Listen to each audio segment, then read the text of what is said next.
we might enjoy life will always inspire. Previously on Youth Power. Today we're here in a very special city, Jinggangshan. I feel warmly welcomed by the kind, gentle, and friendly people around me. I know young people everywhere are drawing on empathy, tolerance, and love.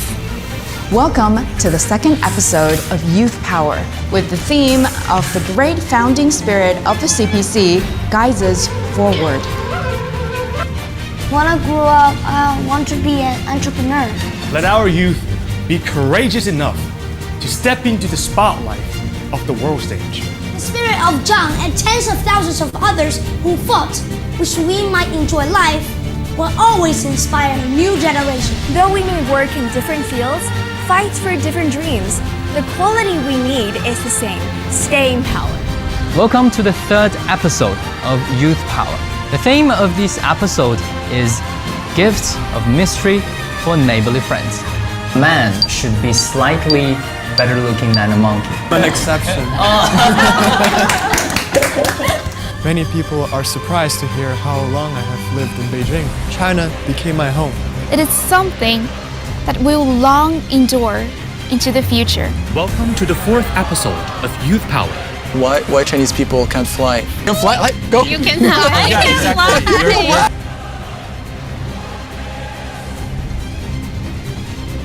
And make our motherland more stronger and more prosperous.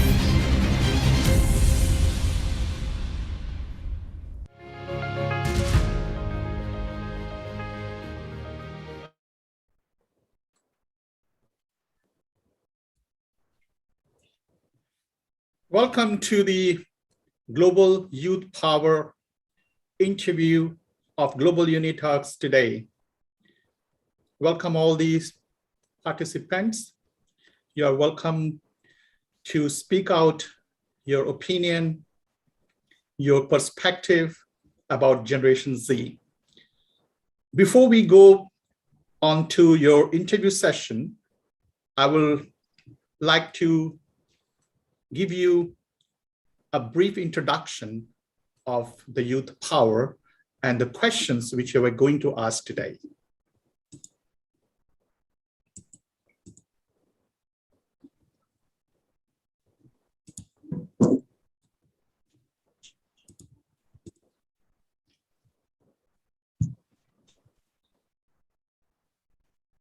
As you guys have already prepared your questionnaire, almost 500 plus.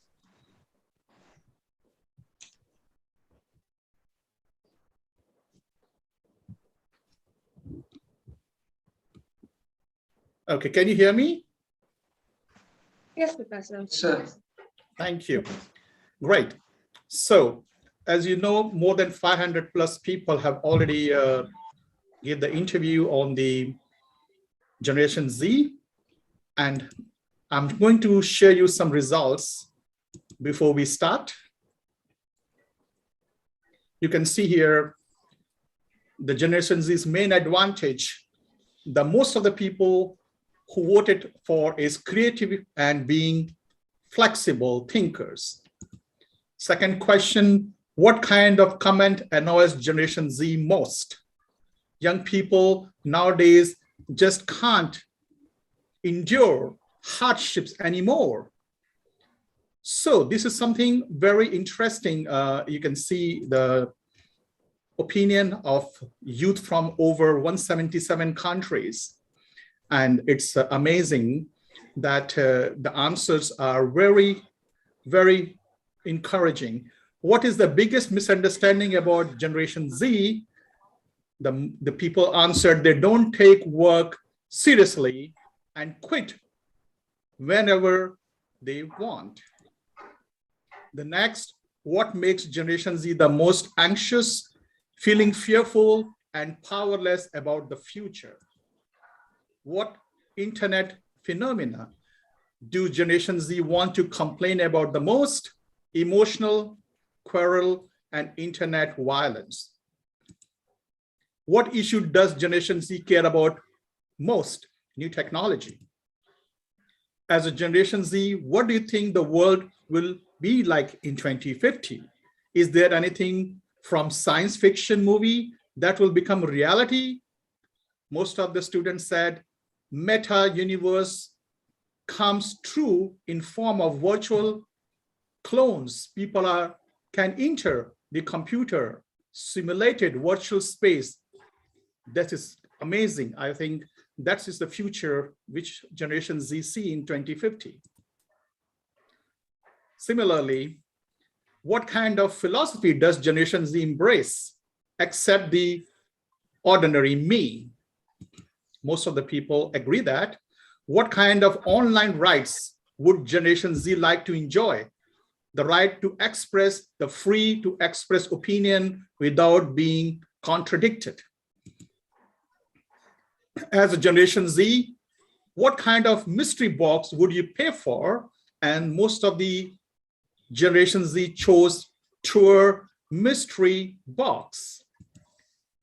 Next question was, merchant rack their brains to better please Generation Z. What strategy do you think is ridiculous? And the answer chosen by most of the Generation Z is use pop stars and idols as endorsers. What kind of cyber activities does Generation Z prefer? And most of the people answered cyber game playing. So if you can see as a heat map, globally, all the green signs are the young Generation Z who have been responding, a big number. That's why it shows a heat zone here.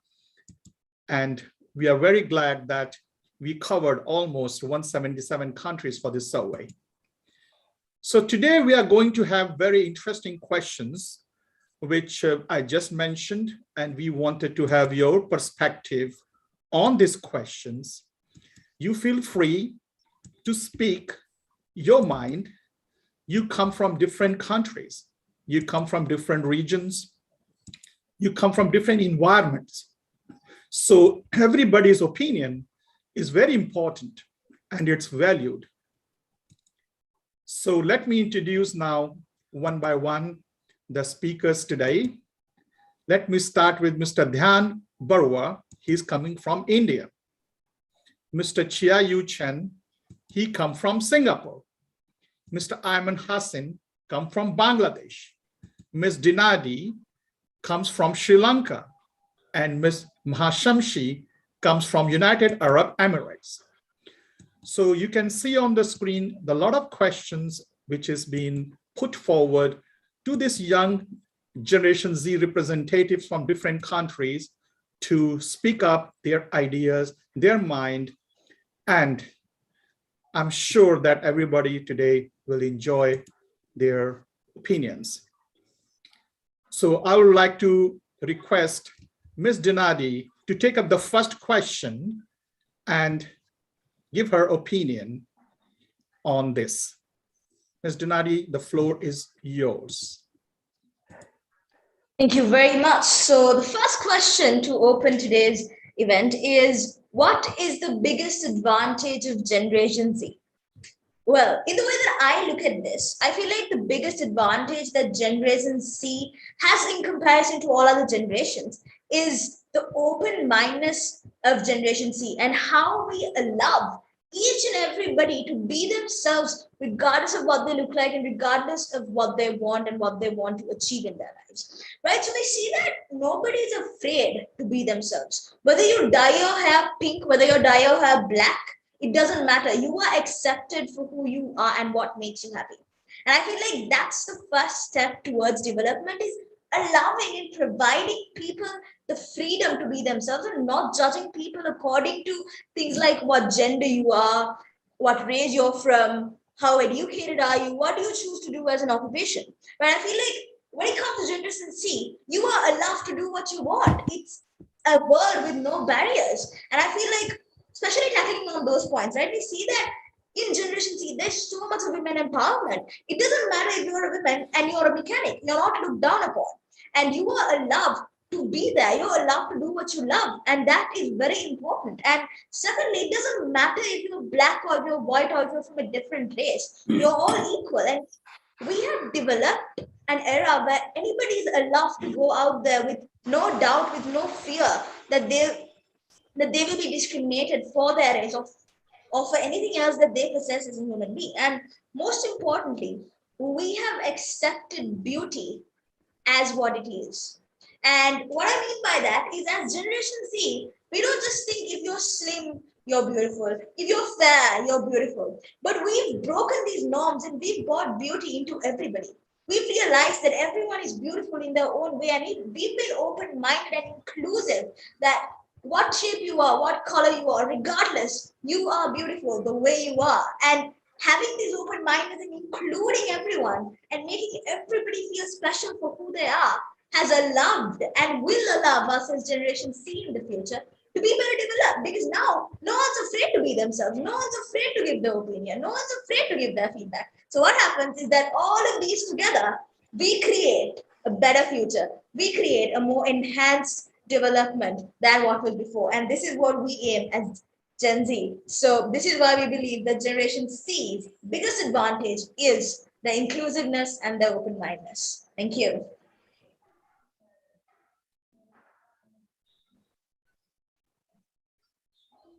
Wonderful answer, Ms. Denadi. Let me go back to Mr. Dhyan Barua.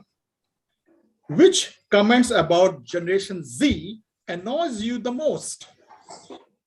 Well, if I think about it, one of the comments that recur when we talk about Generation Z is that Generation Z is extremely fragile and that we're weak, we're soft.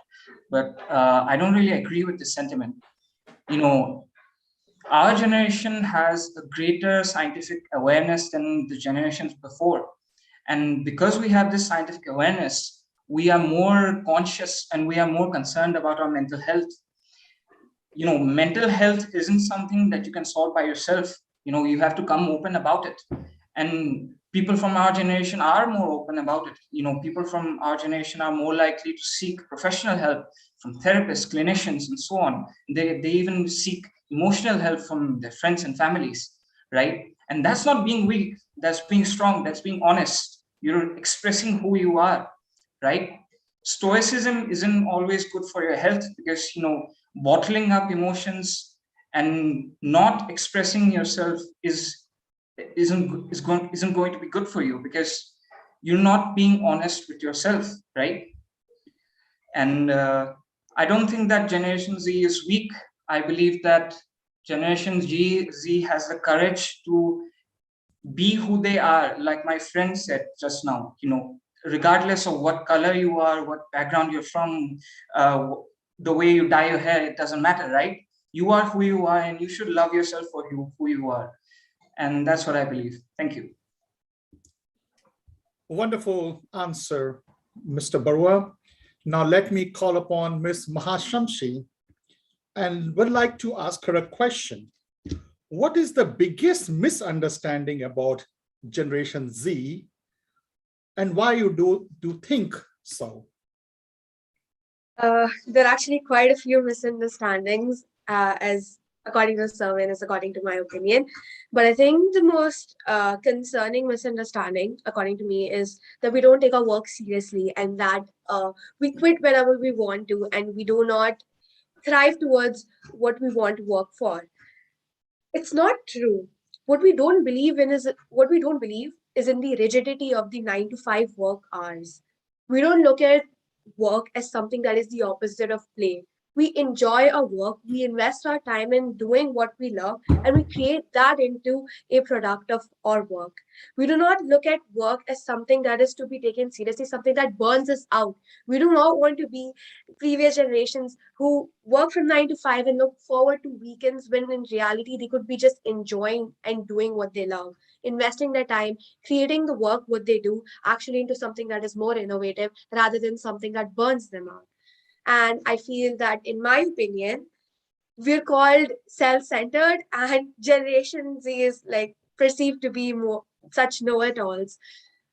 It is a saying, it's a wise saying that we look up to our elders for wisdom. But what we do not acknowledge is that we need to look up to our youngsters for knowledge.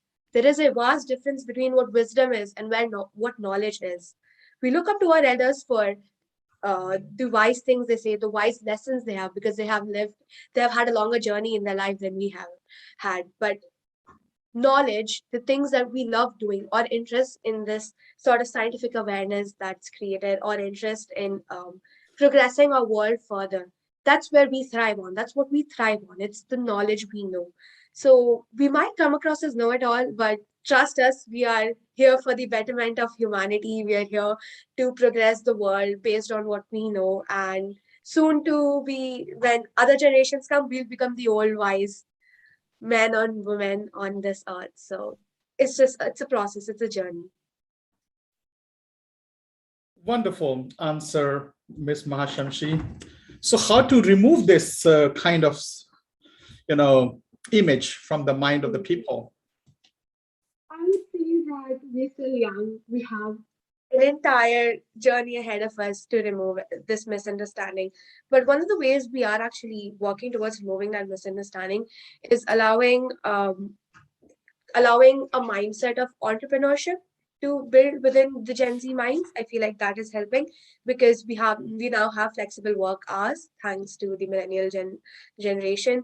The know-it-all part of it, as like I said, our generation is working towards investing our knowledge and doing the things we love.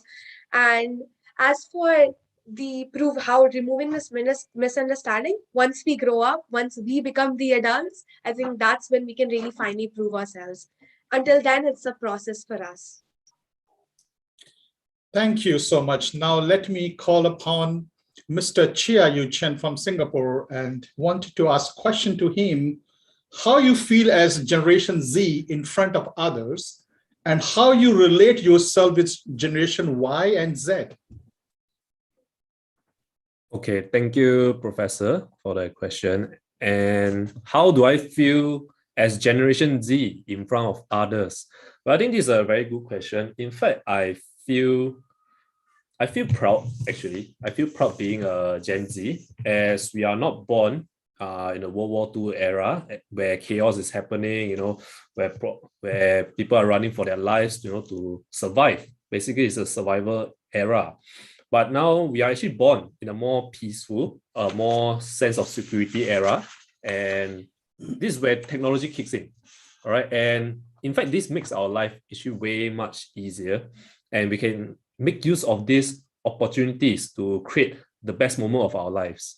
So I think while we are doing that, when we create the best moment of our lives, I think it's very important to share. So being Generation Z, we are having this kind of habit that we will, no matter what we do, we will always share, because we are living in a social media technology world where anything that we do, we want to share, because we are Generation Z. Something special is that we are always wanting for acceptance, or sometimes they call it validation from others.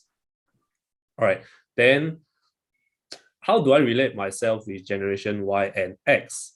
So I think this thing always kicks in when I'm trying very hard to relate to, like Generation Y, X, or sometimes even Boomer generation. So what I usually do is that I tend to open up my ears and listen to them, what they have to share. So, be it their stories or their hardships or whatever thing, just listen to them more than you speak, because they always want to share their stories, because they have technically much more experience compared to you.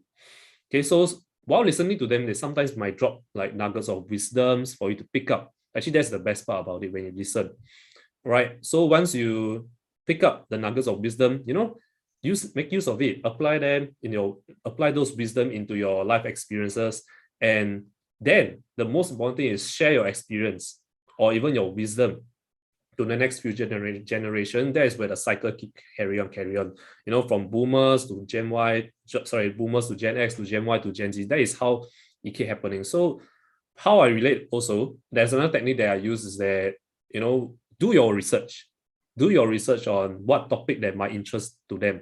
Maybe to Gen X, they are more interested in like work. And in this, they're more interested in work, they're more interested in their career, stability, family. Maybe you can do research to talk about it. Maybe Gen X, they are more towards like go for retirement. Maybe you can talk about that as well. Yeah, so there are different generations, they have different topics. So I think it's important to do your own research. And that is actually how you save the time and save a lot of headaches when you try to relate with them. So I think these are my answers for this question. Thank you. Thank you, Mr. Chia, to join us from Singapore. It's a wonderful answer. So now let me call upon my friend, Miss Dinadi from Sri Lanka. As Generation Z, what makes you nervous and how do you deal with it? Thank you very much, Professor, for the question. So as Generation Z, one of the biggest things that always clicks in our mind and something that always worries us is the question, who am I?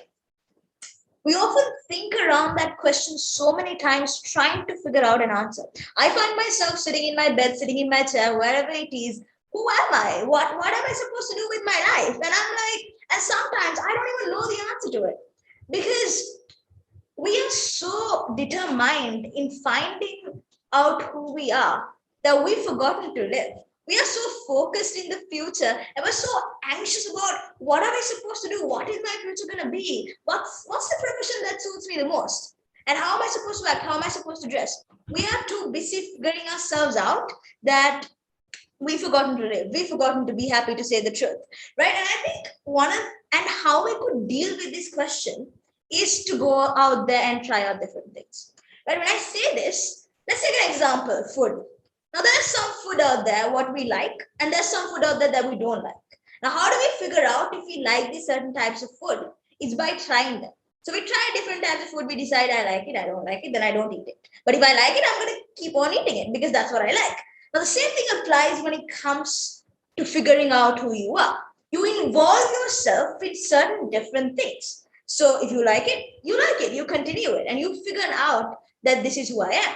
And one important thing that we need to realize is that figuring out the answer to the question, who am I, is not something you can do overnight. It's not something that you could just sit down and write an answer to, because it's something you realize with experience. Each and every day I live, each and every minute I live, I learn something that's new about you. The same thing applies to everyone around us. Who am I? Today I might have a different understanding, but when I go tomorrow, when I go day after tomorrow, I understand, oh, I'm good at this. Oh, I might be bad at that. So we understand ourselves each and every day you live. So you could be 90 years old and you're still figuring out who you are. So the answer to this question is experience. So don't trouble yourself and figuring out this answer to this question, but rather try out different things and enjoy the life you have before it's gone. Thank you for this question. Thank you, Ms. Dinadi. You have been very passionate when you are answering the questions, and you explained it very well. Now let me go to our next speaker from India, Mr. Dhyan Barua. Which aspect of the internet and social media frustrates Generation Z most, and why? Interesting question. So when I think about it, there's a lot of toxicity in the internet, especially with social networking sites like Twitter and Facebook. And when we think about it, the internet isn't exactly an old thing. Like, it's pretty much a recent phenomena, right? We didn't have the likes of Google, Facebook, and all of those companies 15 to 20 years back. We have them now. And suddenly you realize that such a big shift in technology has pushed us into this sort of new culture in a way, where we aren't really sure how we are supposed to interact with people over the internet. If you think about it, when in your schools and when you're with your parents and your teachers always teach you how to interact with people in real life, right? Like, be polite, be kind, be empathetic, understand people have problems and stuff. But when you change that whole scenario, that whole landscape into the internet, it becomes quite a different thing, because in the internet, I can preserve a sense of anonymity for myself, right? You don't know me, but I can still talk to you. And that sort of, I suppose, that brings out the worst in people in certain scenarios. People can be rude, people can be extremely hateful. And a way Generation Z can combat this problem, I believe, is that if we understand that social media has become an integral part of our life, whether we like it or not, and schools, teachers, and parents must teach their children, teach their students how to interact with people on the internet, right? Because if your students aren't competent enough in communicating across the world, across the globe, then they'll have problems in the future in their workspace, in their profession and stuff.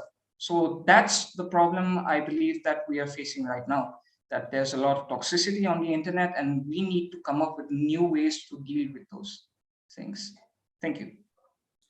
Wonderful answer. Now let me call upon Ms. Mahashamshi from United Arab Emirates to give us an answer for the question here. What does Generation Z care about most and why from your perspective?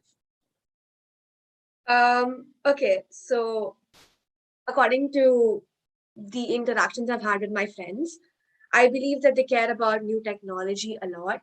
And it's because it allows them a certain freedom of expression that they're not able to experience outside of that realm. The easy access to information to inform, educate others, the way new technology makes way like improvement to have an easier life, to maintain and develop, and have supportive relationships, form identities. Internet is we have grown up with internet.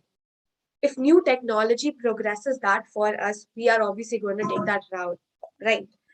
For me, I believe it's climate change that I value the most. We have only one Earth. We need to preserve it. This Earth has inhabited us for billions of years, of course, and I believe that it is time. The chances of preserving this Earth are greater than the chances of us migrating to another planet and establishing a civilization there. I believe climate change, which is a long-term shifts in weather patterns and climate patterns, it's adversely affecting our Earth. And in order to reduce those adverse effects, we need mitigation, and we need to adapt. We need to start adapting to these changes, and we need to start bringing large-scale changes in order to preserve our Earth and preserve it for the future generations to come. Thank you, Ms. Mahashamshi. Now let me call back again my friend from Singapore, Mr. Chia Yu Chen. What is Generation Z disadvantages and how it could be overcome in your opinion? Wow, that's a very good question. What is Generation Z disadvantages? I think the most common disadvantages being a Generation Z is that we are always being perceived as being inexperienced and incapable. Why I say this is because most of the time that people who are Gen X and Gen Y, because they have tons of rich experiences, or they presumably think that they have many experiences, and just because we are younger and new, and they think that we should listen to them because they are good, they are good in what they're doing in their fields.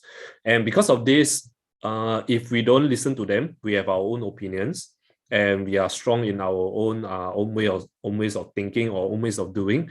Lots of opportunities are being lost along the way. Were not given by the seniors in the field or by the experts in the field.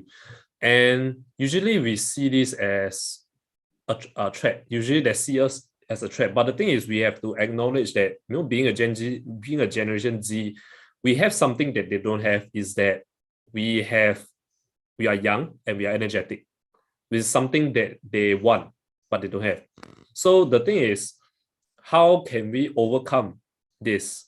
I think it's very simple. First of all, speaking about individual, I think the first thing you need to do is that you need to go and prove your worth and back up your words through actions to show them that you can do, to earn their trust, so they are comfortable letting you, to run the show by yourself, or they have because they have seen how you do things, they entrust you on it. I think so prove your worth, that's one. And second thing is, the advice that I'll give is keep exploring, don't stop, just keep going, just keep looking around, observe, keep exploring. as there are much more the world is offering than you think. So just keep doing it, and eventually you will overcome the misconceptions that Gen X or Gen Y or even boomers they have on you. I think this is one of the main things that I actually observed that usually being perceived and experienced, and this is my answer for you guys. Great, Yu Chen. Wonderful answer. Now let me see Ms. Dinadi. She's smiling a bit now, and she's very excited with your answer. So let me ask Ms. Dinadi, what is your opinion on education in your school, and how would you want to develop it from your perspective? Interesting question. Well, before I answer this question, I want all of you who are watching this right now to answer this one question. What is education? Now, when you say the word education, most of us, what we tend to imagine is what we learn in school, is what's in all those textbooks and all of those learning that we have within a classroom. But what we forget is that education is not just what's in that book, it's not just what some scientists said, it's not just what we learn in a classroom. Education is everything that we learn on a daily basis. Let it be something new about your friend. Let it be a hobby that you newly identified to yourself. Let it be anything. Education is learning. Education is knowledge. And that could be about anything. And that does not limit to what's in your textbook and what you learn in your classroom. And that's the first thing we need to understand. And here in Sri Lanka, our education system is as such that we have certain subjects, fixed subject for each and every year, which we learn and which we have exams tested on each and every year, 3 times a year. So I think that this is a quite good examination structure and a schooling structure that allows children to test their knowledge and to necessarily gain some knowledge about things like maths, science, history, etc., etc. But if there is one thing that we could develop and add to this curriculum in school or whatever the education that is around the world, is that if we could include a little bit of time or a subject which is available for personal development. Because we see that at the end of the day, you move out of school, you move out of university. When you go into that world, it's all about your other skills. It's your ability to communicate, it's your ability to deal with people, and even things such as changing a light bulb or being independent by yourself, creating something. These are skills that come in day-to-day life. And if we could put in a segment into this education where it focuses on these soft skills and on these other skills that are important in day-to-day life, I think that overall we could create a more developed generation for the future. So I think that is what education is kind of lacking these days, and if we could include that as an element of education and develop that further, we will be able to build up a wonderful generation. So that would be my answer to that question. Wonderful answer, Ms. Dinadi. Let me now call upon our friend from United Arab Emirates, Ms. Mahashamshi. How do you think the future in 2050 would look like? Can you relate this to any fiction movies? Professor, I think that question would be best answered by my friend Dhyan, because I don't watch a lot of science fiction movies, but I guess the question goes to Dhyan. Professor Dhyan would answer that question. Okay, no problem. Look, I'm pretty enthusiastic about this question. Like, I am kind of a science fiction buff. So please be patient with me. I'm going to nerd out a little bit. Okay. So about myself, I'm studying to be an electrical engineer. And, you know, the way your devices work, this laptop works, the device you're using to view this, and, you know, the way it works is you have things called silicon chips. And what these things are, these are, you know, kind of like small little square boxes that have like billions of these little things called transistors in them. Okay, and they make all the calculations that are taking place in your mobile phone, in your you know, in your PC or whatever you're using. So but the thing is, every year scientists and engineers are able to double the size of transistors that you can fit in your silicon chip.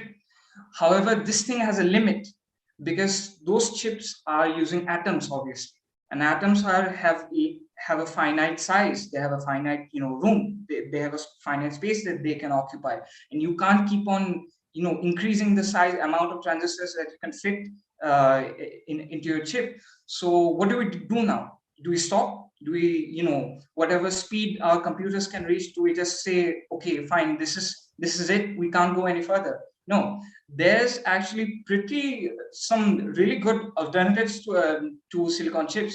We have stuff like quantum computers. We have stuff like, biological computers. These are conceptual, obviously, but there's these really interesting things going on. And when I think about that, it reminds me of this movie. It's called Blade Runner, and it was directed by Ridley Scott.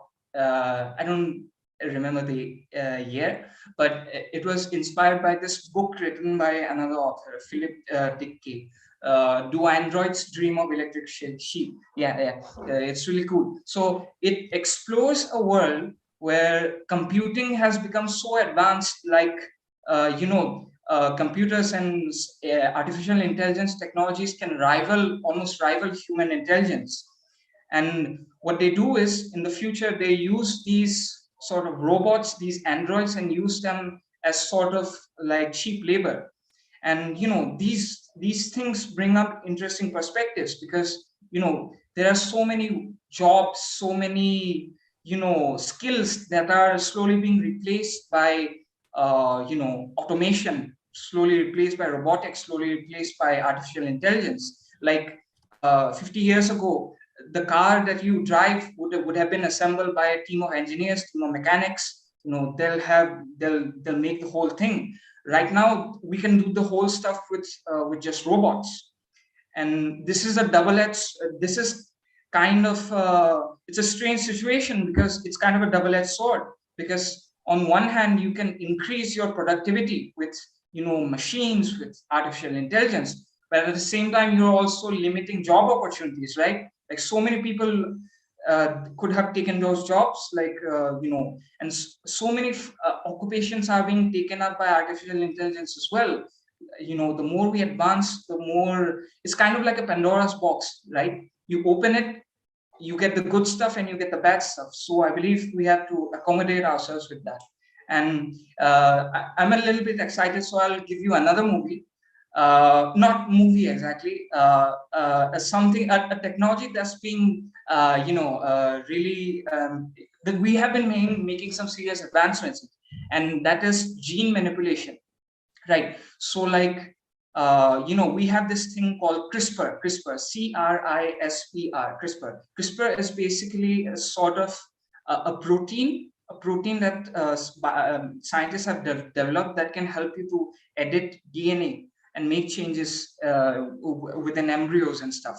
So, when you think about it, we have made so much advancements right now, 30 years from now in 2050, like who knows what we'll be able to do. Perhaps we'll be able to cure Parkinson's and Alzheimer's and so many other genetic diseases, right? Like cancer and stuff, right? And perhaps we'll be able to enhance the human body as well, make us stronger, make us smarter, make us faster or whatever. Like when we think about it, movies like the MCU, Marvel Cinematic Universe, blah blah blah, Hulk or whatever, you have those people, and in those stories they have some sort of superhuman being who got their power from whatever experiment. And I believe we're getting slowly enough, we're getting closer to that future, and I can't express how excited I am about it.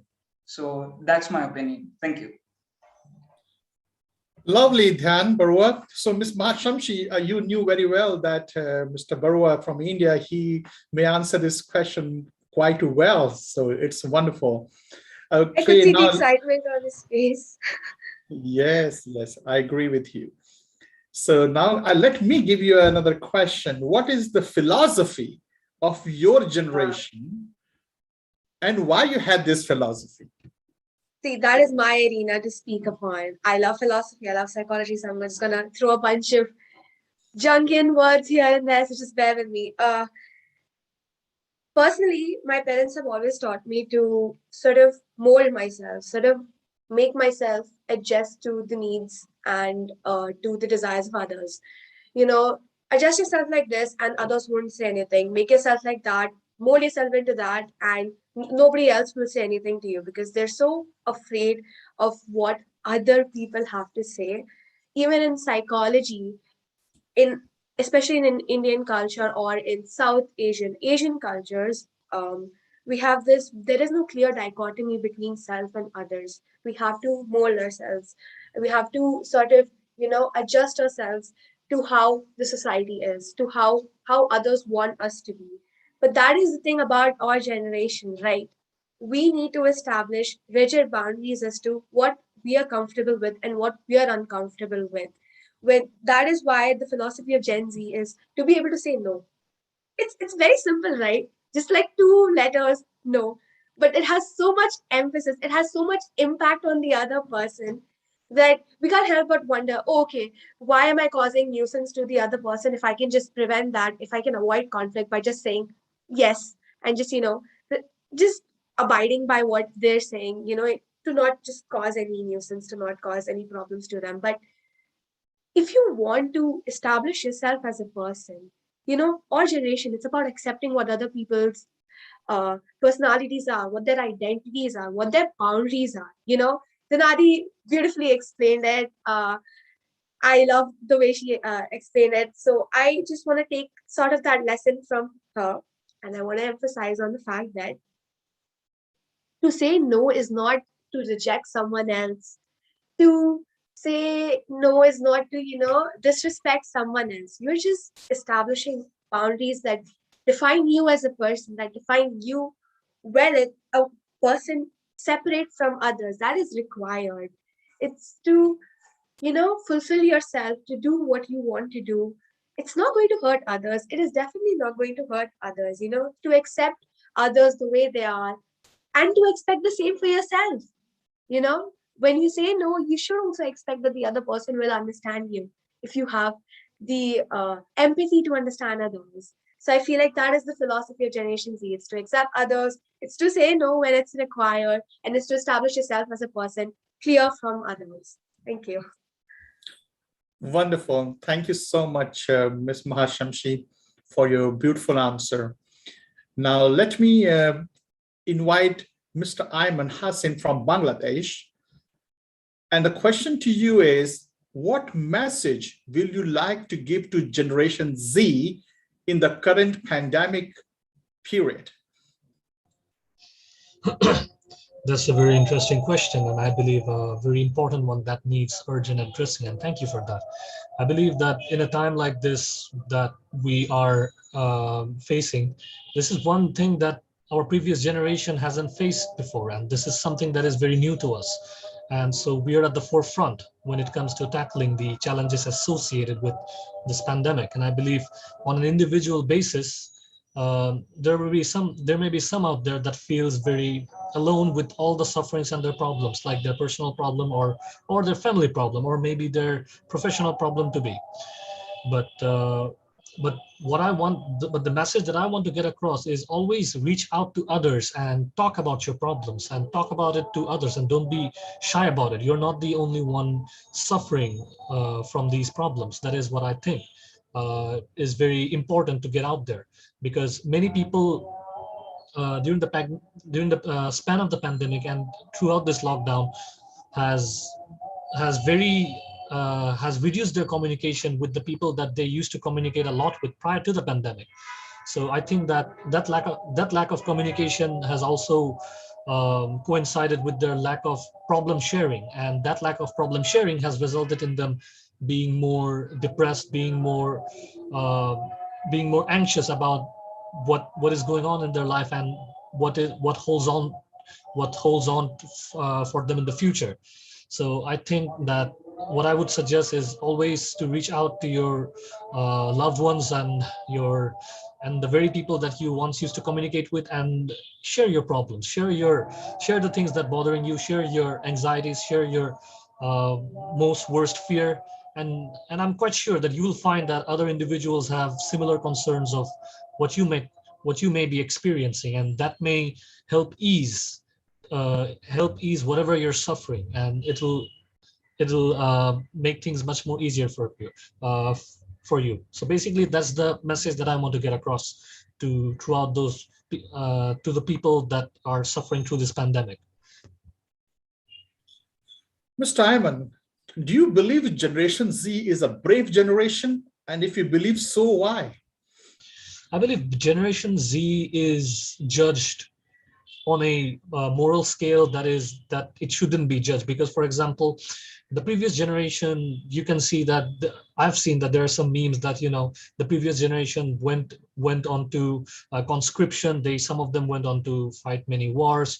This generation only has some sort of a rejection and they cry all about it. But I don't think that's a fair comparison. I think that we face different issues and we face different problems, and each problems have their own weight. For example, the previous generation didn't have problems about uncertainty about the future of their climate. That's something that we're facing. So I believe that's an unfair judgment to think that we may be weak, but I think we are strong in one basis, is that on one aspect is that the future hasn't been ever more uncertain than it has been like now, because previous generation, I don't think they ever thought about extinction on a human level, the way that we've been thinking due to the climate change and all these recent tragedies that's been happening across the world that we can see with the wildfires, with rising temperatures. And as of now, we speak that we just ended the COP summit that's supposed to address the climate change. So yeah, I do bring on climate change because I do think that's the most biggest challenge that we face as a generation, that makes our future very uncertain. And I believe that we as Gen Z are facing, that our previous generation I think will no longer need to face. And I think you need a substantial amount of bravery for that, knowing that the future is very uncertain with the ongoing climate change. Yeah. I fully agree with you. Wonderful answer. Great. Thank you, Mr. Iman. I think you have a very clear perspective about Generation Z. Now let me call upon, again, Ms. Dinadi, the speaker from Sri Lanka. I give you a question. As Generation Z, what online right do you enjoy the most and why? Very interesting question. Provided that we live in an era where technology and social media platforms are basically the center of life, being stuck at home due to the pandemic, right? So I think one of the biggest rights that each and every one of us get through these online platforms is the right to express. Because we see that there's two types of people on it. The first type, who are ready to go out there, communicate to large audiences. And that's the second type of guy. Now, these people, they don't like communicating much. They like to rather stay behind and to talk to their friends, maybe small audiences. Now, I feel like right to expression plays a major role in getting the feedback or getting the fruit of thought out of the second type of people. Because we see that not everyone is comfortable going out there talking to people. Not everyone is willing to go out there and stand in front of large audiences. So I think one of the biggest things that online platforms provide is that it gives each and every individual, regardless of their fears, regardless of what they do not want to face, they give each and every individual an equal opportunity to express themselves. Because it's very important that we recognize that these people has a lot of thought, has a lot of ideas within their minds, which they might not be able to communicate in front of a person. But now that you're behind a screen, I think online platforms provide that opportunity for everyone to go ahead and type what they want, say what they want, and enrich each and every one of them around them. So, but one important thing that we also have to realize is that most of the time we have people from other generations, people like my mom and my dad coming up to me and telling me, you see, the internet is bad, online, everything, social media is terrible, right? But what we have to realize is internet, online, social media, they're not that bad, but it's rather about how we use them, how we use them might be bad. So I encourage and I advise each and every Gen Z member to realize what you're using social media for. Right to expression, it could mean good, it could mean bad, but it's important that you develop a thought in your head and a mechanism in which you can identify whether what I'm posting, is it good, is it bad? See, social media itself and right to expression itself through these online platforms is not wrong, but rather choose to be brave, choose to be smart, and choose to think again about as to what you want to post and as to how this is going to impact someone else's life. And that is what we need. We need that small barrier and that small bridge and that small gate as to whether should I really do this or should I really not? What is the consequence of me posting this? What is the consequence of me telling this to somebody else through online? What is the consequence of me expressing my emotions? So use it wisely, because it's a great asset to each and every one of us. But if we use it wrongly, it's going to impact all of us in a much more negative scale. So that's my answer to your question. Thank you very much, Professor. Thank you so much, Ms. Dinati. Now let me call our friend from India, Mr. Dhyan Baruch. Can you tell me what internet behavior do you despise the most and why? When you frame it like that, the internet behavior that I despise the most, I would say it's intolerance. So allow me to, I'm drawing a tangent here, but our friend Miss Dinali, she talked about loving yourself, believing in yourself, finding your own path. When you categorize these line of thoughts, this belongs to a school of philosophy called existentialism. What is existentialism? Existentialism is the belief that in life inherently has no meaning, but you give life meaning by yourself, right? So for example, a painter's meaning is his craft. A musician's meaning is his music, right? For us engineering students, it's making stuff, right?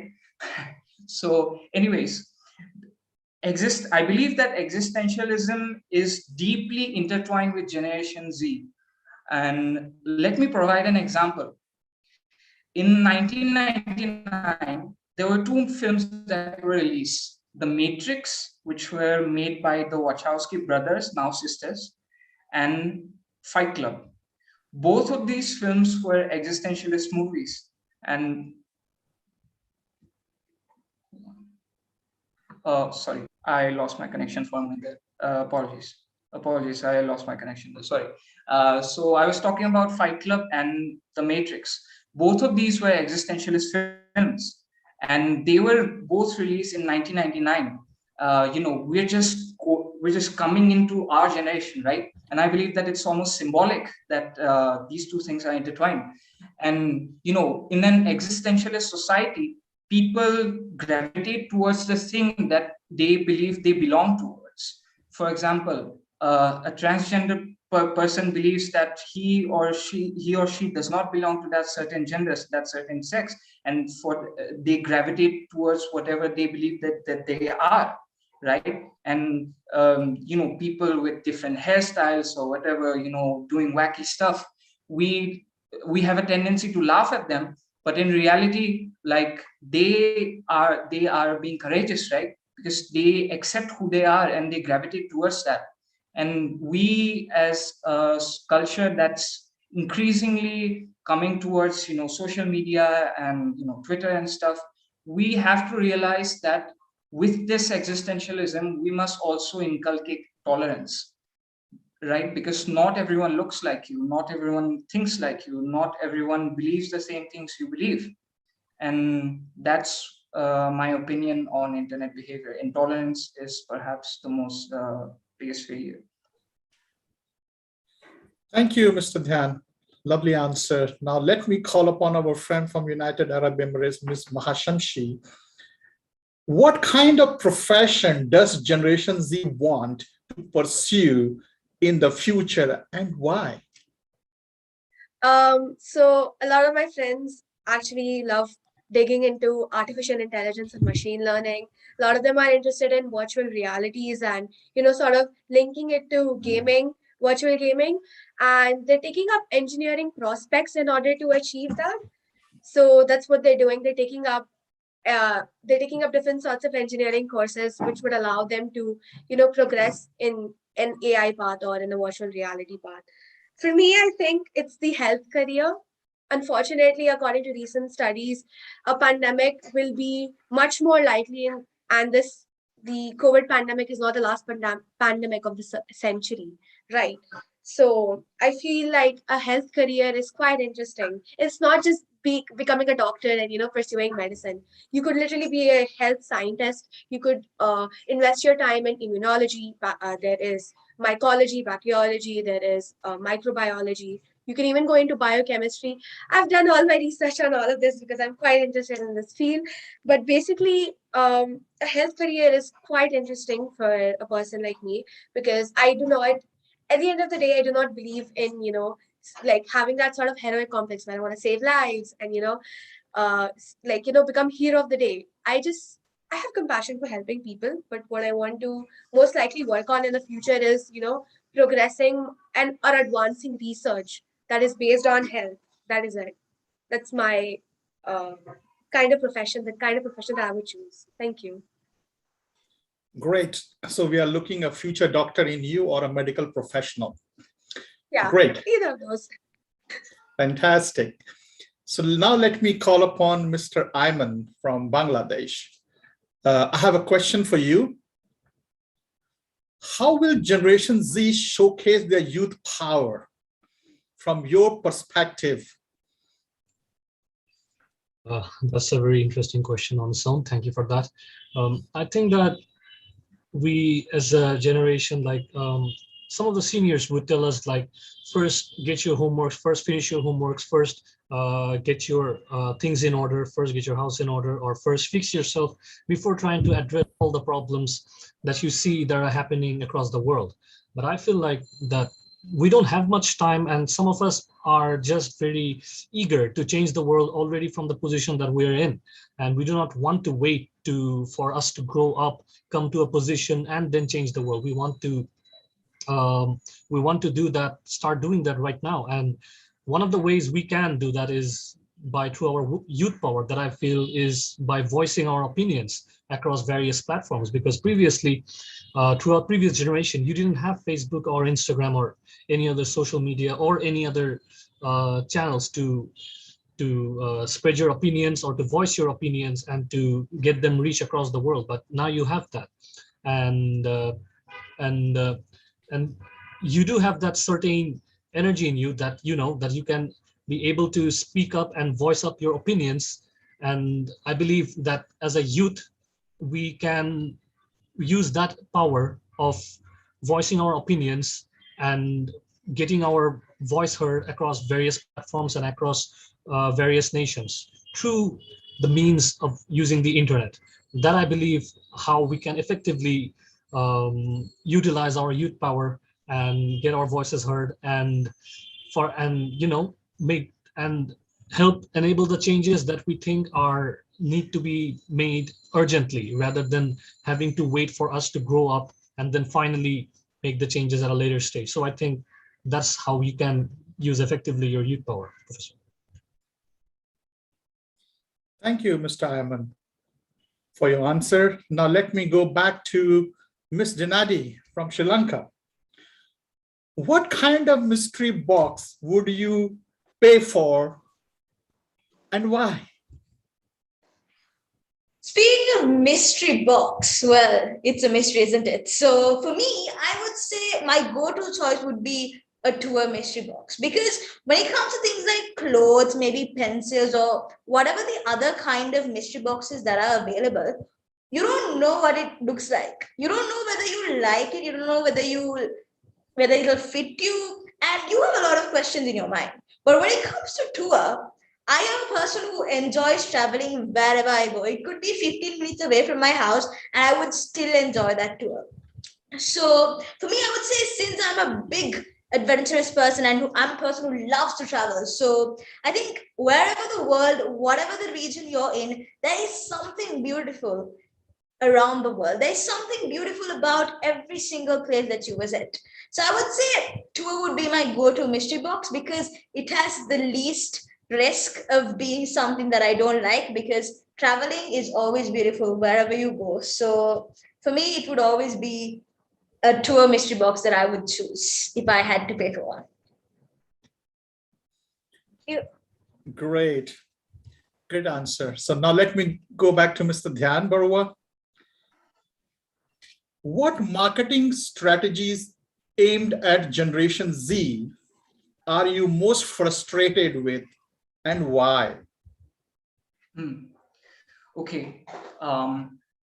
Nowadays, being a social media influencer is quite a big deal in today's society.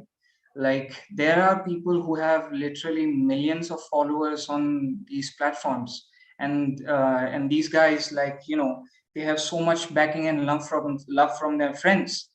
And the most disheartening thing about this situation is many companies like to misuse this love and use this to endorse their products in order to manipulate people and their emotions.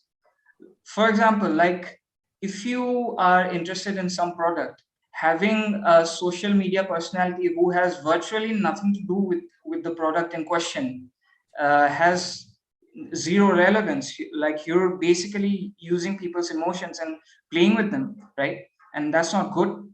And and one of the newer problems that are emerging with regards to marketing is the use of CGI. CGI, for those who don't know, is computer generated imagery. It's basically, like 3D modeling and stuff. And, they use CGI to misrepresent their products, whilst the actual product might not be as competent or as good as the product they have displayed to you. And this is really concerning because we are constantly facing these new emerging technologies like CGI and deepfakes. Deepfakes are a new thing too. With deepfakes, you can totally create entirely fabricated statements said by people, and you can even animate their faces. It's so scary. And various companies and corporations, they are tempted to use these things. I haven't come across an instance where an advertisement was made with deepfakes, but that might not be such a distant reality, which is quite scary. And those are the things that I believe that are not good in terms of advertisements to Generation Z. Thank you, Mr. Barua. Now let me call upon Ms. Shamshi, our future doctor or a medical professional with a high technology internet backup. What cyber activities do you, as a Generation Z, enjoy, and the reason behind it? So I think the most obvious answer is gaming. A lot of us actually enjoy gaming. I wouldn't say for myself, I don't play games, but my friends do invest a lot of their time in, buying the latest technology that helps them get more and more stimulated in gaming. Gaming, again, our generation, we have grown up with the internet. The internet is all mental stimulation, and anything and everything we do is to stimulate our minds, and to further just enjoy it. So I think gaming is one of the most enjoyed cyber activities. After that, I think more than watching TV, I think it's Netflix that a lot of us enjoy more, because it is an online streaming platform, of course, and it is a gateway for a lot of dramas, animes. A lot of people watch. So I watch a lot of dramas. I watch Chinese dramas. I watch Thai dramas, K dramas.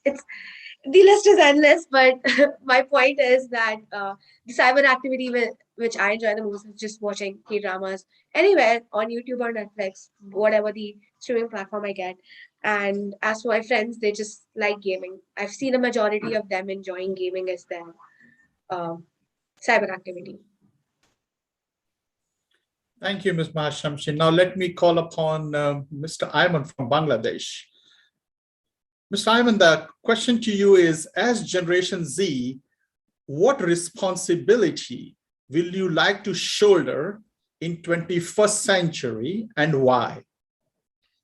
This is certainly a very interesting question, I believe, and yeah, I would love to answer this. And the thing is that the challenges that we face as a generation in this 21st century is far different from, let's say, the 20th century. For example, in the 20th century, you had tumultuous war, and there was this constant fright of nuclear annihilation due to the clashes between the two superpowers. But that is something of the past now, and I don't think that that is of any concern about national competition and national power, like whatever the nations are engaged with to compete in strategic powers. But what we do have as a challenge is it's basically a collective challenge that we face as a human race, and that is, as I've said before, that's climate change. And I believe that that is something that needs collaborative effort from all nations, not just single organizations or a single country or a single corporation, but it needs to be tackled with proper cooperation between the nation states, the government, the organizations, and the various corporations that, especially the corporation that has contributed a lot to the global warming that we are now in. And some of the other aspects, I believe that the other responsibilities that we should bear and try to improve upon is the income inequality and also the wealth gap, the huge wealth gap that we see across various nations that has worsened over the years. And we don't see the lives of the average individual, lives of the average worker, or lives of the average employee improving anytime soon, as much as the lives of the, let's say, the top 1% or the 0.1% that has gained drastic amounts of wealth within this recent periods. Like, for example, during the pandemic, we have seen the top 1% gain a substantial amount of wealth, and the top 0.1% gain even more substantial. But compared to that, the rest of the 90%, there was overwhelming jobless claims, and there were overwhelming amounts of unemployability among the normal individuals, among the average individuals. Now, that needs to change, and that needs to be addressed. That is something that we do not want to be a part of our future, this sort of income inequality. And on the other note, I feel like the other responsibilities that needs to be tackled, that we need to shoulder, is also the gender inequality. And I believe that every gender, or I might add, even every race, everyone, regardless of who they are and where they come from, needs equal say and needs equal opportunity. And I believe that is something that we need to provide them with, and provide equal opportunity to everyone, regardless of where they are, who they are, and where they come from. So these are one thing that I think that we need to bear responsibility with, and I think that shouldn't be a part of our future. Yeah. Thank you so much, Mr. Ayman. You answered very well, and we fully agree with you. Now let me call upon again my friend from Dubai and United Arab Emirates, Ms. Mahashamshi. As a Generation Z, you have many dreams you were talking about. How you plan to fulfill them? I think one common shared dream among all of us is to just live for ourselves.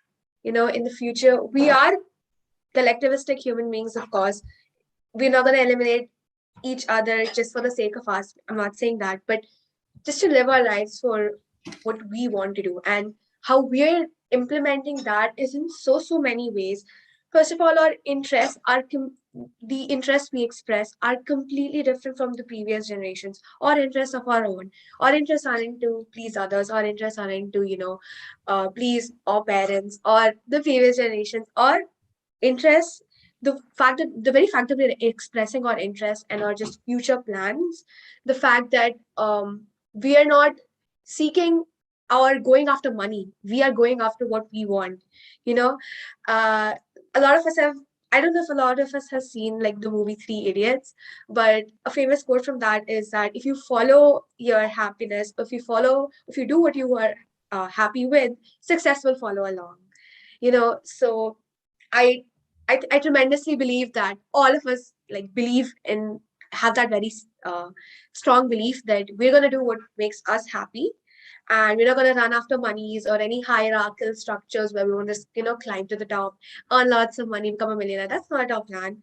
Our plan is to at the end just do things that don't harm others and just fulfill us. I believe that is the end goal, and to work towards it. We're still children. We haven't made any large scale changes, but the very fact we have we have the internet to express what we want or concerns for the future. I think the very fact that we have internet, that is a large scale change for us. We grew up with internet, we're using it to our advantage. And even now, marketing companies, like all my friends have elaborated on, even they are catering towards our generation. Our generation is the future, right? Our generation wants to see a future in which we preserve our earth, in which we preserve our interests, but we do not harm others. We're looking for a peaceful future, and I think we are moving really fast towards it. That's what I'd like to say. I have a question for you, a special question. As a Generation Z, what do you value more? The money, love, relationship? What is most important for Generation Z? I think it's doing what you love. Money, again, the misunderstanding of our generation. Oh, we only care about money. We just want to leech off of the privilege we have. We want to climb up social ladders. We want to become like the next Elon Musk and Steve Jobs. I think more than that, we just want to progress in our own way. We do not value money as much as we value or the things that we like doing, things that we love doing. Our family, of course, does matter to us. It's not that we don't care about our family. We really do care. For us, it's love. It's love towards our relationships. It's love towards our friends, our family, towards what we love doing. Because in certainty, we know that we are protected. We're in this safe bubble of just being surrounded by the love we get from our friends, we get from our family. So it's not the money that we worry about. It's about losing those prospects, that family, those friends that have nourished us. We don't want to lose that. Money is money is just so objective. Who wants money when they can, we can just nurture ourselves, we can just nourish ourselves. We're doing the things that we want to do. And ultimately making our parents proud by achieving our goals, and those don't have to necessarily have to be associated with money. Very well said. Very good answer. Now let me give the last question to Miss Dinadi from Sri Lanka. What message you want to give to the world as Generation Z today on this platform? Well. What is Generation Z? And why is Generation Z called Generation Z? The answer to that is Z is the last letter in the alphabet, which means having the letter Z and naming our generation as Generation Z includes that all these racial issues, female discrimination, inequality, climate change, environmental pollution, we are the generation to put an end to it. We are the last letter of the alphabet, and we are the generation who is going to make this change. And that is why we are called Generation Z. So before anything else, before facing our challenges, before putting in all that hard work, what we have to realize is that we are the generation that needs to put an end to all these problems, because we are the answer for these questions. And the letter itself gives out the answer, right? So one important thing that I really need to tackle that wasn't tackled throughout this event was that most of the people in Gen Z, especially the youth, especially the teenagers, there's this common misconception saying if you are in a good friend group, if you are in a good relationship, your youth is good, your life is good. That is the common misconception, right? If you're in a relationship, if you have someone to say I love you to, if you have a gang that you can go out and have fun with, then your life is sorted. This is this common misconception that everyone in the youth are currently searching for.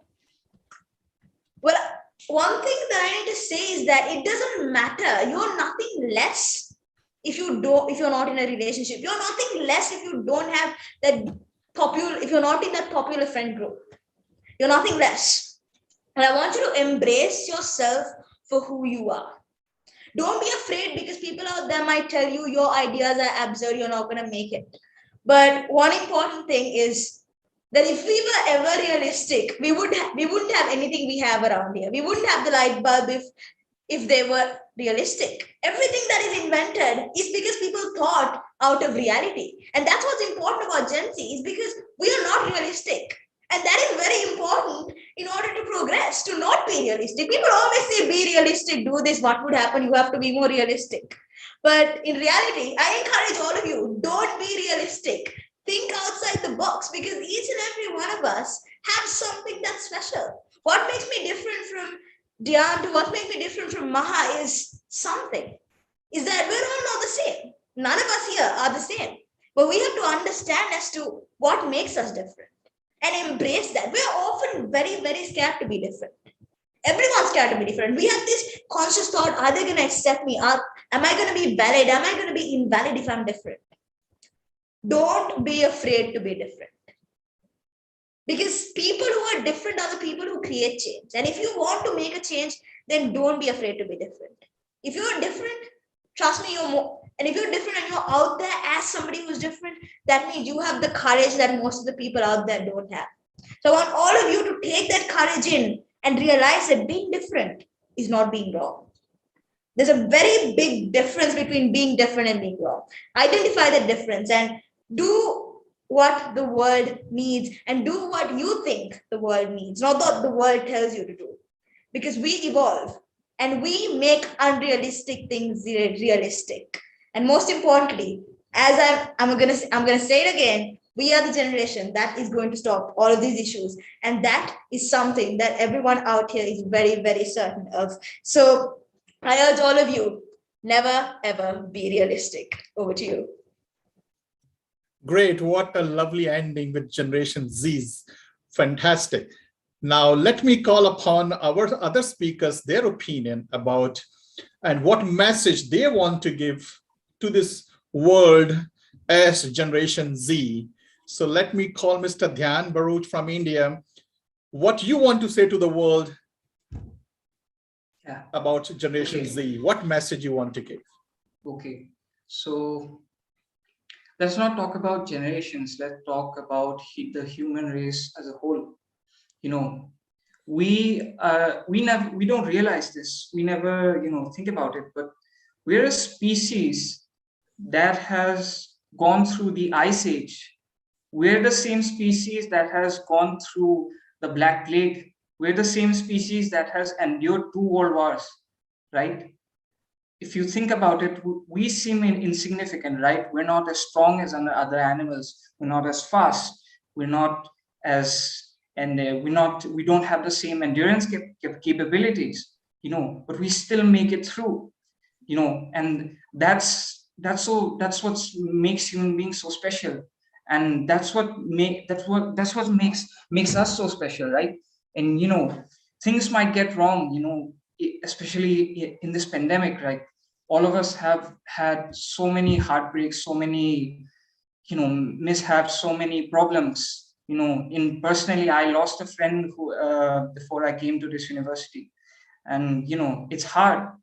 But no matter what happens, no matter how difficult your day is, keep your feet planted on the ground, keep your head strong, and move forward. That's all I have to say.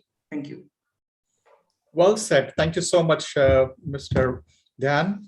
Now, let me ask our last speaker today, Ms. Mahashamshi, what message you want to give today to the world as Generation Z before we close our interview session today? I feel like as much as our generation is told that how pessimistic we are, I think deep down inside we still have that optimism for the future. We know that the future holds, it's fruitful for us in the future, and we have our own share of struggles. We have our own share of problems. We all have so much to deal with. The one message I want to say is that you are not alone. Our generation is collectively going through the same adverse problem, like same adversities, on that same level. We're experiencing the pandemic, we're all experiencing in high school. It's not pleasant, it's not idealistic, it's not how they romanticize it in movies. It's nothing of that sort. But deep down inside, we still have that little bit of optimism that makes us think, you know what, if it's not now, then in the future will, if it's not now, if now's not our time, then the future is our time. It's that sort of optimism we hold to ourselves.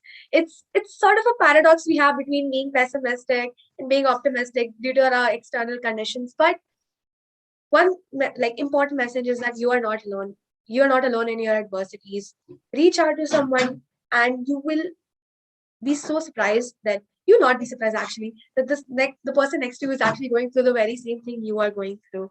And I feel like that sort of collectivistic struggle, and just to help out each other, that's what's required in our generation. And there are going to be far more adversities in the future, and we can think about it when they come. But for now, let's just hold each other's hands. Let's just give out this collectivistic help to each other, and let's just hope for the best. Thank you so much. Thank you for your nice ending. So thank you so much, all speakers from different parts of the world today, to join this interview session on the topic Generation Z, which was conducted after the questionnaire, which was sent to over 500 global Unitalks members across the globe in 177 countries. And you were chosen to speak on behalf of all the Generation Z members of Global Unitalks. You all are first-time speakers, and you have done an excellent show, an excellent interview. I wish you all the best for the future. Good luck. And I will request now Professor Dana to give some concluding remarks before we close the event for today. Professor Dana, the floor is yours.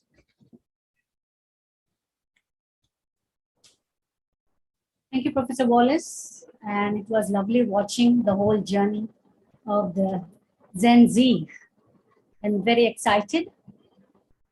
What I learned about from these generation speakers sitting here, that learn to say no. That's very good. In my generation time, I would not have been able to refuse someone or to say no. But these Generation Z, they have learned, and they're trying to tell others also, if you cannot do something, you should say no. That does not mean that you don't respect them or disrespect them, but that's something which we have to be honest to ourselves. So looking to this, and as the alphabet Z, the end, where it's a new beginning, I would say, the Generation Z. Okay. All the best, guys. And it was lovely listening to all of you. Thank you, Professor Wallace. Thank you, everyone. Wish you a happy evening or afternoon or night, whatever, wherever you are. And we will see you again. You'll be seeing yourself on another platform. Thank you so much. Have a good evening. Bye-bye. Bye-bye, everyone. Thank you. My boys and girls did an excellent job. Yes, Mr. Dhyan, you were the first time to speak on a forum like this, and I really appreciate, and actually everyone has done an excellent